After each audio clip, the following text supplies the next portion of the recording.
జాతిపితకు మందు వాసన పడుతుందా? గుజరాతుల్నే మందు బంధు పెట్టించింది, అవునా?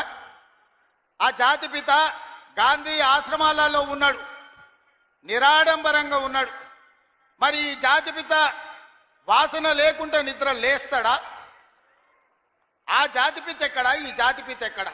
ఆ జాతిపిత ఎక్కడో చిన్న చిన్న దళిత వాడల్లో జీవితం గడిపితే 100 ఎకరాల ఫామ్ హౌజుల్లో ఈ జాతిపిత గారు ఉన్నారు. ఈయన జాతిపిత ఎట్లయితాడని నేను అడుగుతున్నా.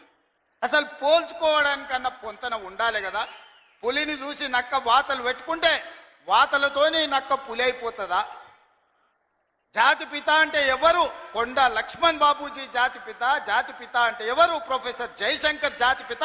ఏ పదవి లేకుండా సర్వం త్యాగం చేసి ఈ దేశం కోసము, స్వతంత్రం కోసము, తెలంగాణ రాష్ట్రం కోసం సర్వం దారబోసిన కొండా లక్ష్మణ్ బాపూజీనో ప్రొఫెసర్ జయశంకర్ తెలంగాణకు జాతిపిత అవుతాడు తప్పితే నోరు తెరిస్తే అబద్ధాలు చెప్పేటోడు, తెలంగాణ రాష్ట్రాన్ని దోసుకున్నాడు, 100 ఎకరాల ఫామ్ హౌజులు కట్టుకున్నాడు, 1,00,000 కోట్ల రూపాయలు సంపాదించుకున్నాడు, టీవీలు పేపర్లు పెట్టుకొని అబద్ధాలను విషప్రచారం చేసేటోడు తెలంగాణ జాతిపిత ఎట్లయితాడని తాటి చెట్టులాగా పెరిగినాయని నేను అడుగుతున్నా.